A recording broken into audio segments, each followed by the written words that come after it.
Hey guys, it's Kate. Welcome back to my channel. I am filming for the first time in a long time. I don't know if you can see here, that's my dog. This is River, and she's going to talk about books with us today. Hi, Riv. So, yeah, I haven't filmed recently, and that's because I haven't really been reading much recently. We had some family stuff going on that's not, it's not bad, but it is just stressful enough that it's like going on in the back of my brain all the time. And I just haven't felt like reading very much.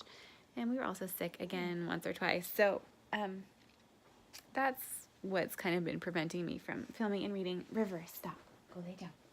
Stop it. But let me talk about what I did read and some of the books that I read a little bit of but not finished.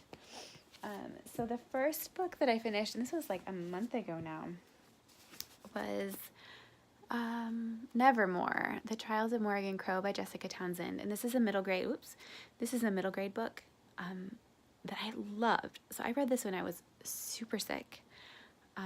Both of my kids were sick, and I did not have any spare brain power for anything, but I loved this book. It definitely is Harry Potter-esque in that it's about a young girl who is thrust into this magical world that she didn't really know about, and there's magic things going on that she doesn't understand because she wasn't raised in that world, but it's also definitely not Harry Potter.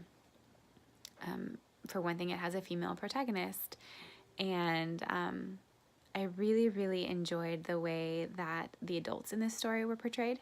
I thought that they were done really well and really complexly. They were both good and bad, and I like that. So I highly recommend this if you haven't read it. It's great. It's also really kind of quite thick for a middle grade, but it was very, very readable. I think I read it in one day, possibly one sitting. It was great. And then, like I said, I was sick. There was this other stuff going on. This is Anne Bishop's series called The Others, a novel of the others is what it says down here. Written and read, this is the first one. There are 5 books in the initial series. I read them all in the last couple weeks because I just couldn't focus on anything else, and this is all my brain could deal with. So this is a world that's very Earth-like now. This is an urban fantasy series, but humans are not the dominant species in this world. Instead, there are the others, which initially are things like shapeshifters. You're werewolves, but not werewolves. I mean, it's wolves that shift into humans, basically, and vampires and that kind of thing. And then you're introduced into some others, like the elements and things like that. But and then the main character, Meg, is a blood prophet. So every time her skin is cut deep enough to leave a scar, she sees prophecy.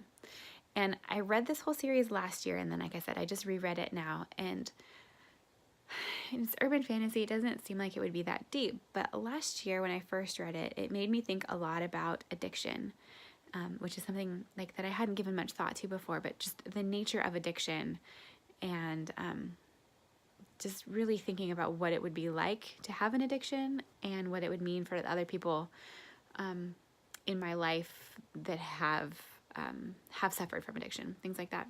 This time, what I really enjoyed about it is that at its core, it's a story about people and non-people, or is it? It's a story about acceptance and building relationships with people who are different than you, and looking past those preconceived societal conceptions. And that is what I needed at this particular point in time politically, where there's not a lot of that. I thought this was actually really soothing to read because it was about overcoming those differences all throughout the stories. There's one other book that's released that's not a part of the original series, but it's set in the same world, and I also read that one maybe at the beginning of this year, and I enjoyed that one as well. And then there's a second book in that series coming out next year that I'm looking forward to. So if you're into urban fantasy, vampires and werewolves and that kind of thing, I would definitely recommend this series. It's quite good. I quite liked it. And then the only other book that I finished since the last time I've recorded, it was just a cozy mystery, A Potion to Die For, standard cozy mystery, plucky heroine with something quirky. In this case, it's that she makes magical potions, and she discovers a dead body, and she sets out to uncover whodunit, basically. And it was fine. I enjoyed it when I read it. However, this is also the first in a series, and I read the excerpt in the back of the next book in the series, and it did not at all speak to me. So I will not be pursuing this series, but I did enjoy this one. And then some other books sorry, my pile of books is over here. Some other books that I've dipped in and out of is The Shadow of the Wind. You probably are familiar with this one. I'm not very far into it, so I'm not going to try to give it a synopsis because I will not get it correct. But I love the writing in that one so far. It's beautiful, the writing. I'm also doing some Victober reading, Far from the Madding Crowd by Thomas Hardy. Victorian literature is not really my thing, so this is something that I'm definitely stretching for. As far as, it's not that it's a bad book, it's just not in my wheelhouse. So I'm enjoying reading it, but it's slow going for me. And then I've been reading this biography. This is Looking for Lorraine, the Radiant and Radical Life of Lorraine Hansberry by Imani Perry. This is the biography of the woman, the playwright, who wrote A Raisin in the Sun, which somewhat ashamedly I have not read or seen, but I'm really enjoying reading the biography, and then my plan is to read the play and hopefully watch probably a film adaptation of the play after I'm done reading it. It's very, very interesting, and if you're interested at all in either A Raisin in the Sun or kind of Lorraine Perry stood at some intersection of, she was Black, she was gay, she was living both in Chicago and in New York, and so she's kind of like at the hub of a lot of movements, and a lot of that comes through in her life. So this so far has also been very, very interesting, and I recommend it. And then finally last night I picked up from the library and read the first couple chapters of The Keeper of Lost Things by Ruth Hogan. And this is another one that I've only read a couple chapters, so I can't really synopsize it yet, but the writing has really pulled me in, and I'm looking forward to reading some more of it.